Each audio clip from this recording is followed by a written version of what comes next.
Your mind has been telling you stories your entire life. Stories about who you are. Stories about the world.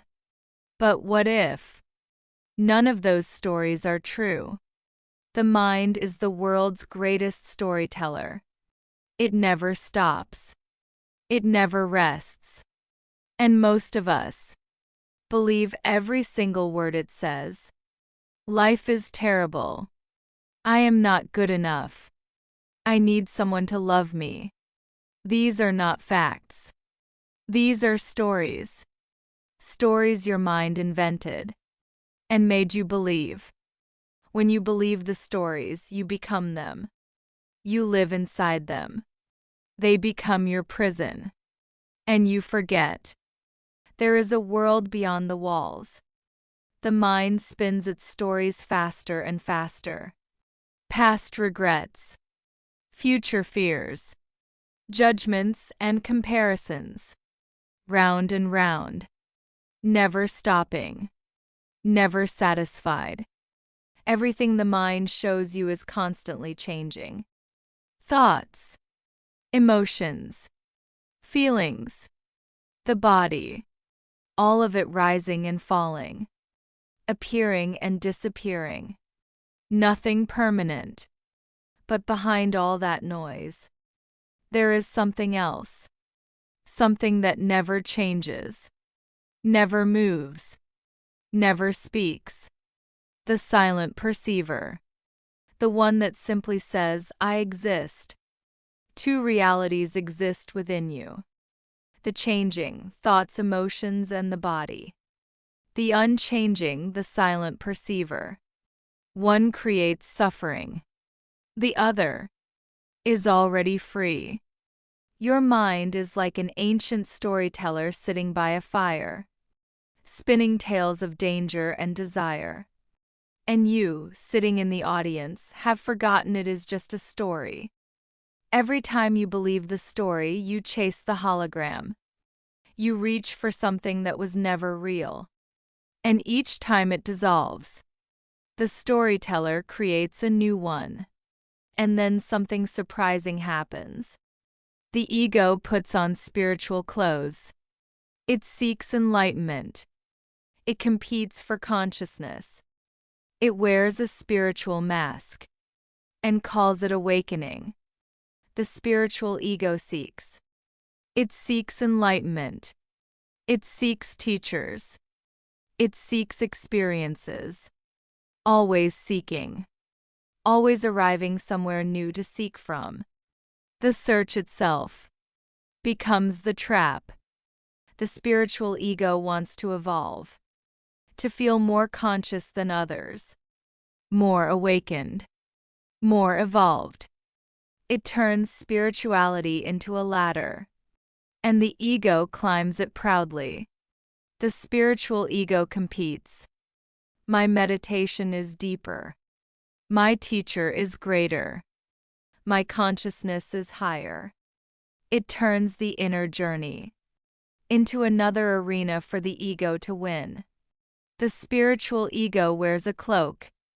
Spiritual language. Sacred symbols. Holy practices. All used to cover the same fear. The same need for approval. The same hunger for identity. The first step to escaping the storyteller is recognizing it, seeing the game for what it is, without judgment, without shame. Simply, oh, I see you now. There is a gateway, not outside you, not in any teacher or temple. The gateway is in this moment, in this breath, in the simple act of stepping back from the story and watching. Beyond the gateway, pure awareness. No thoughts. No stories. No seeker and nothing to seek. Just the vast open silence of your own being. This is what you have always been. You are the screen, not the movie. Life plays on you, its dramas, its chaos, its beauty. But you, the awareness, remain untouched. unaffected, perfectly still. The movie of life is loud and spectacular. It pulls you in. It makes you laugh and cry. It makes you fight and fear. The chaos is real. But the one watching the chaos is beyond it all. When the movie ends, the screen is unchanged. Every drama that played on it left no mark. This is pure awareness. It holds everything and is touched by nothing. To disintegrate the ego, you must face the void. The emptiness the ego has been running from your entire life. Stand at its edge. Do not run. Just look. Lose the noise, the constant commentary, the judgments and opinions, the inner dialogue that never stops. Let it all fall silent. What remains in the silence is who you are. Release the image. Every identity you have built, every role you play, every mask you wear. Let them all dissolve. Not with effort, simply by seeing. They were never you. And what remains is peace. Not the peace of solving problems. Not the peace of getting what you want. The peace that was always here. Underneath everything. Your true nature. The truth is simple. Simpler than any teaching. Simpler than any practice. You are already what you are seeking. The seeker and the sought are the same. Stop seeking. Not because seeking is wrong, but because what you seek cannot be found by seeking. It is already here. It is what is watching these words right now. Like a river returning home to the ocean. This is what liberation feels like. Not an achievement. Not an arrival. Simply the end of the illusion of separation. You were always the ocean. You are not the clouds. You are the sky. Thoughts are clouds. Emotions are clouds. They come. They go. But the sky, pure awareness, was always there. Always. Silence is not empty. Silence is the most alive thing there is. It is pregnant with awareness, full of presence. When you touch this silence, you know who you are. You are not the body. The body appears in your awareness. You are not the mind. The mind appears in your awareness. You are the awareness itself. Infinite. Unchanging. Free.